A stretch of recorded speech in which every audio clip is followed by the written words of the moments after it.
Mike, can you tell me a little bit about yourself? What businesses do you have? What's your main business? All right, so I actually own two businesses. I mean, they're pretty much both the same, but I got LLC, which does some other things. But my main business is Knuth Enterprises, DBA, Alternative Lawn Care. I'm a full lawn and landscaping company. We do everything from basic maintenance to $250,000 installs, pool. I don't actually install pools, but I do all the landscaping around the pools. We do a lot of new construction homes, pretty much from the ground up. Take a piece of dirt and, outdoor grill sets, paver patios, retaining walls, then obviously turn off into, topsoil grading, whether it's hydro seeding or, doing sod.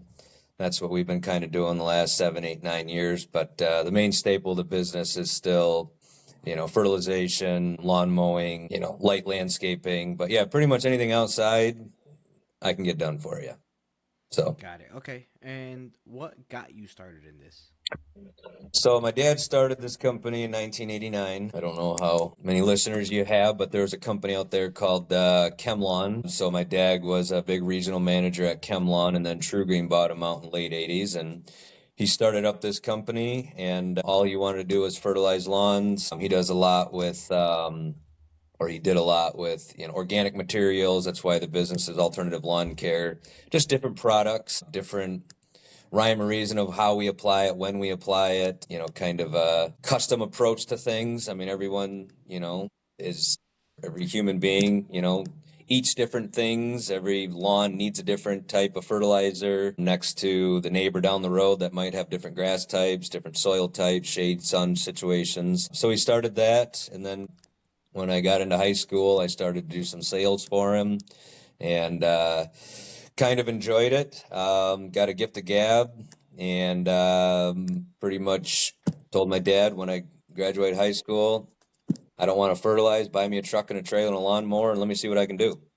Nice. So I kind of took that from one employee to that's 15, 16 years, got up to about 30 employees. And about 5 years ago, I bought them out and got really, really big into the landscaping. So that is where, the company went from, doing, a million or so in revenue to, pushing 4.5 million in revenue. But it's a lot. It's a completely different animal than, here's a truck and a trailer, go cut some grass. Here's a fert route, go drop product.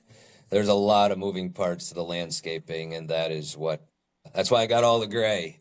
No, it's fun, but there's a lot of challenges. Weather is a big factor of what we do, but it's a different animal doing the hardscape next to mowing a lawn.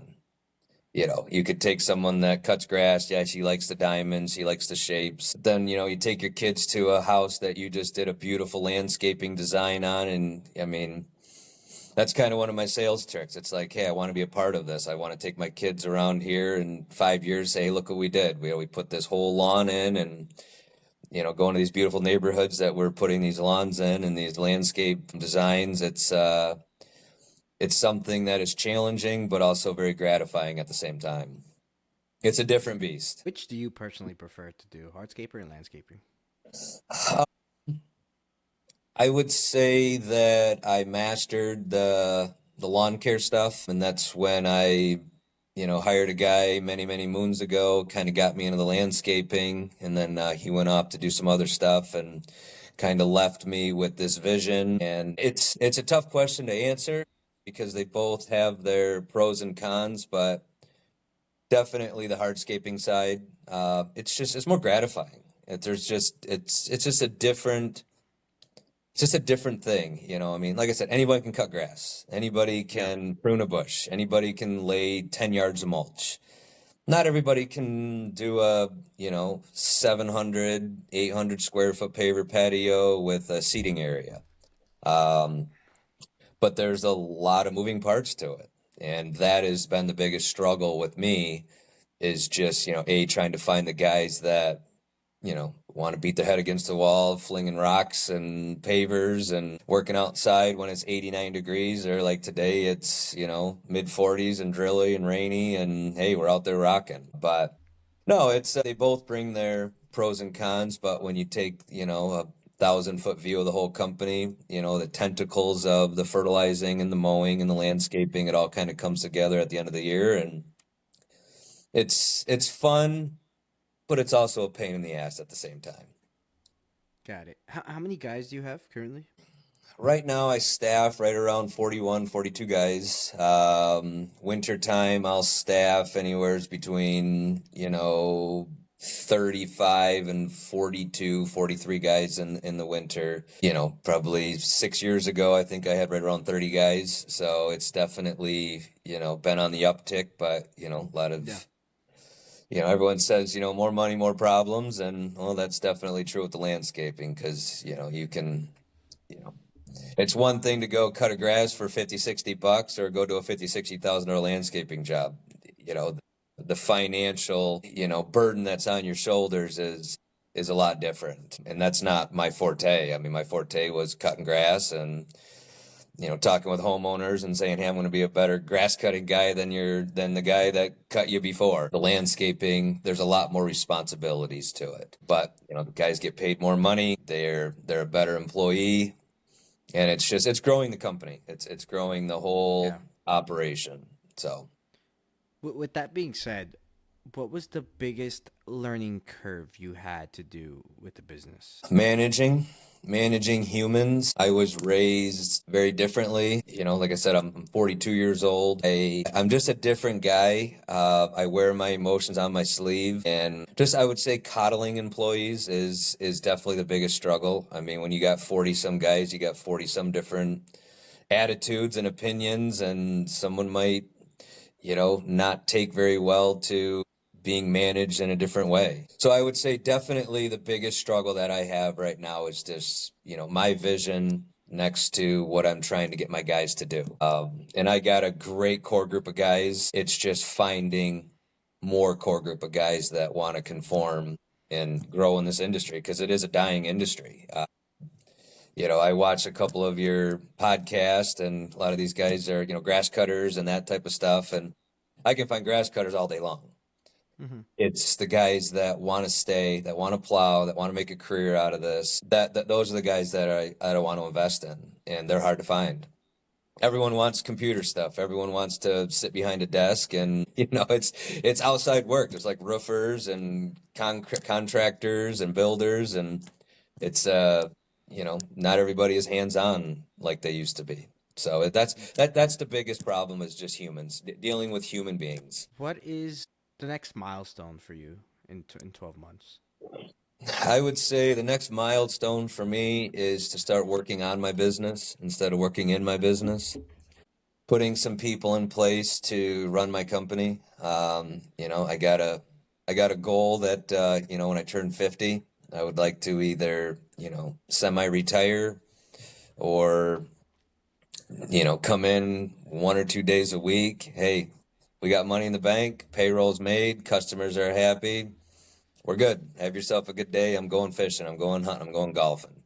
That would be the dream. I mean, the American dream of owning a business in 2025, I think, is way different than owning a business when my dad started in '89, and definitely way different than someone started it in the '70s.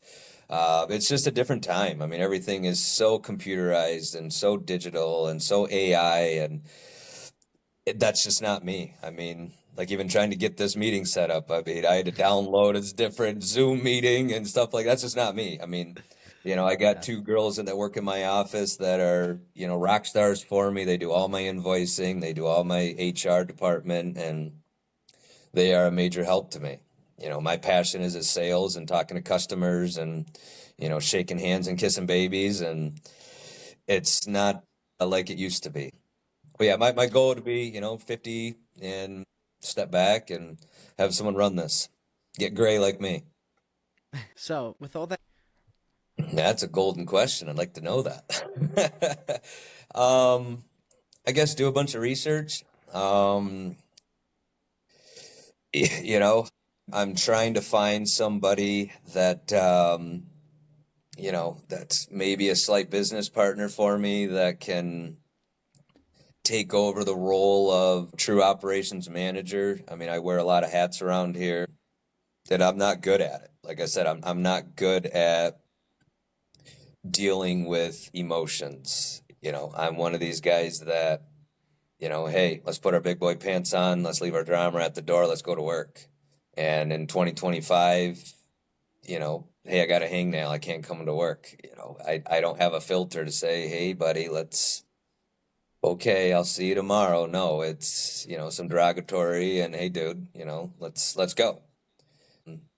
How to get there? That's the golden question. If I knew, I might be retired at 45. I don't know. But the company is stable enough to where I can leave for a week or two. I've got a team that definitely takes care of everything that I need to.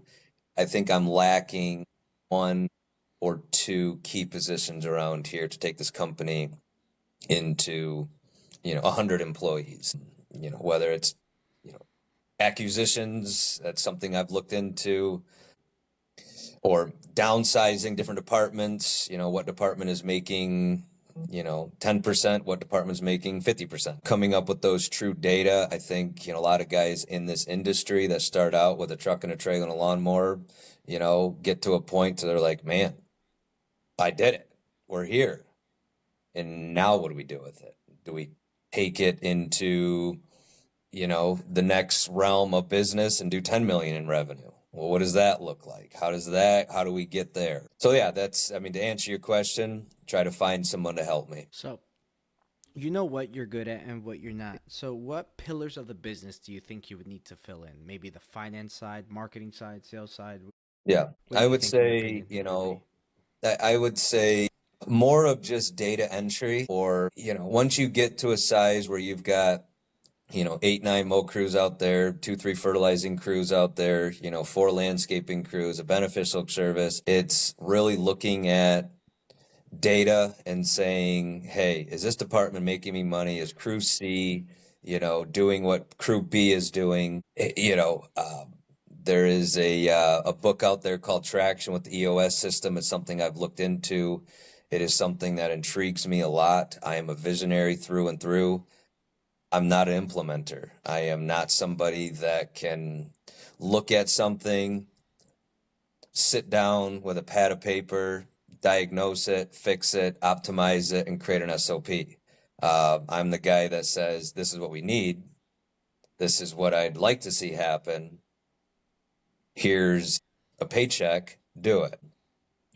So that is something that I've been struggling with last 5 years. Once a company gets to a certain point, bills get higher, payroll gets higher.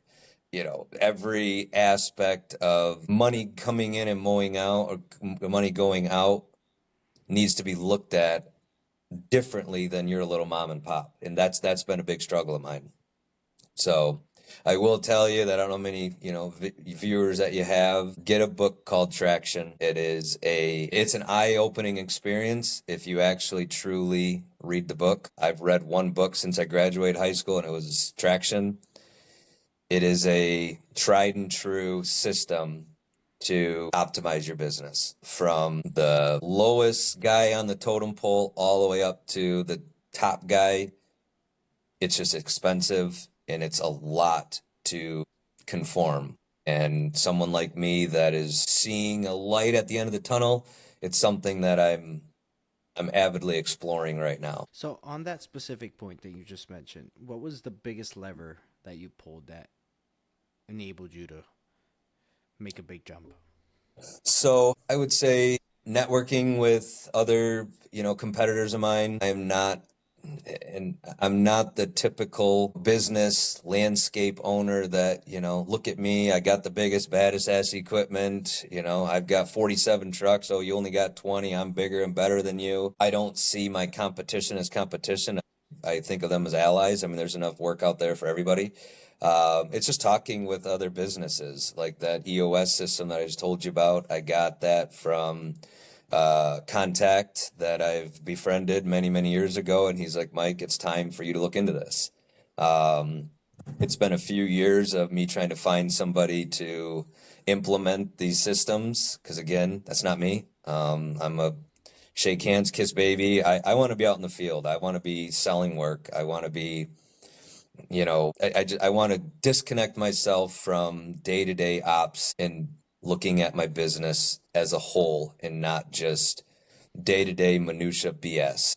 And as a business owner, that is through and through the biggest problem is if I meddle in this little department or that little department, I'm not good at it. I just muddy the waters and then I go, figure it out, I'm out of here. But like I said, the guys that I have working for me, the girls that I have working for me, that they're rock stars. I just wish I could rinse and repeat them, but that's hard to find.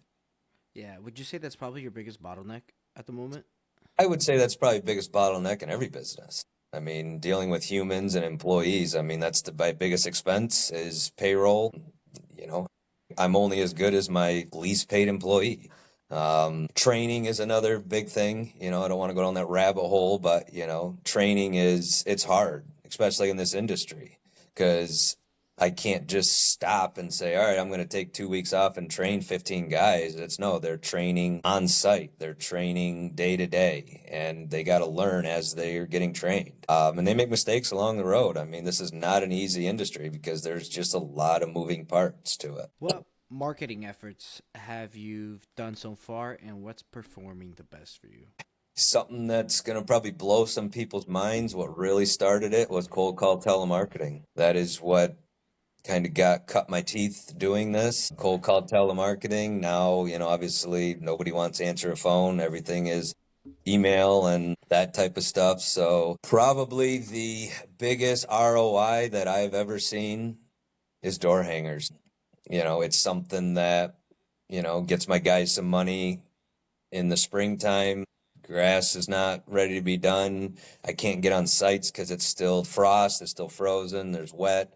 So I do a lot of door hangers. I've done some email blasts.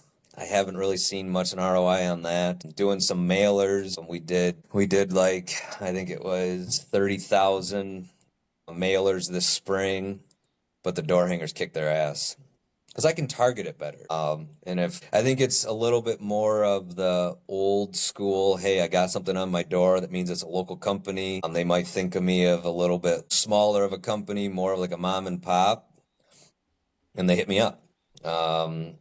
So marketing, I wish I'd do more marketing, but again, the minutia stuff that I deal with on a day-to-day basis, it just doesn't leave me much time to do it. So that's why the door hangers they're easy. Here I ordered, 20,000 door hangers and get 4 guys on it. And 2 weeks later, they're done. And now they're back to producing revenue. I'm curious to know, actually, with 4 guys in 2 weeks, how many doors do you hit? I wish I could tell you. I don't Do you know. have a rough estimate? Nothing? Couldn't tell you. Couldn't tell you. So that EOS system that I was telling you about would be able to tell me. Hmm. So, but yeah, every year, I just get a hold of Vistaprint and order. I think this past year, like I said, I still had some left over. I think I put, 20, 30 door hangers or 20, 30,000 door hangers out there. And it's probably close to 2%. The mailers were probably a 0.5%. The email, I don't even know how much we got off of that. It wasn't much. Now, what part of the business is most time consuming for you?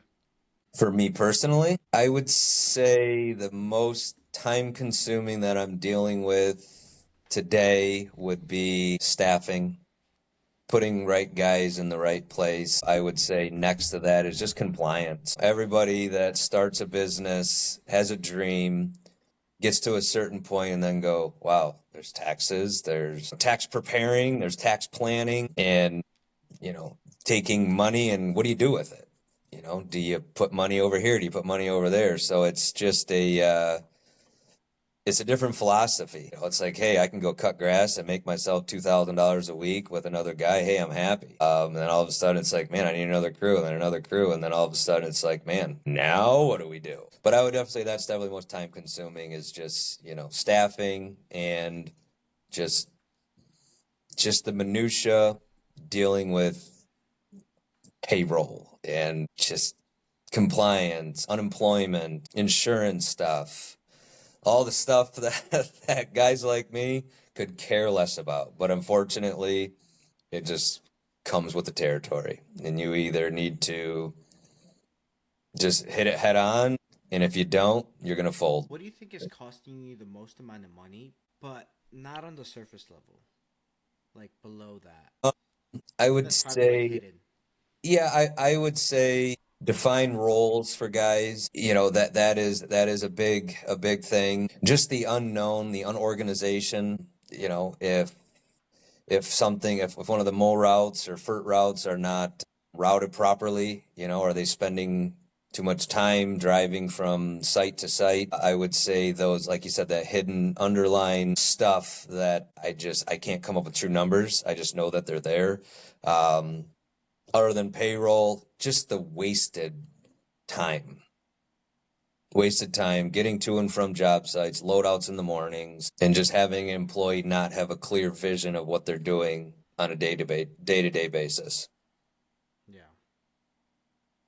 Is there any other process in business that feels like inefficient or outdated? That's the golden question in the last year or so here. So, getting back to my father, he ran this company extremely mom and pop. He was one of these guys that, at the end of the year, if he had $1 in his pocket and payroll was made and bills are paid, he was happy. Then when I took it over, the foundation of the company, the structure, the lack of SOPs is the biggest problem. And so then you put you know, a 5 bedroom, 3 bedroom house on top of a foundation that was a, 2 bedroom bungalow. And we're still trying to operate as a mom and pop.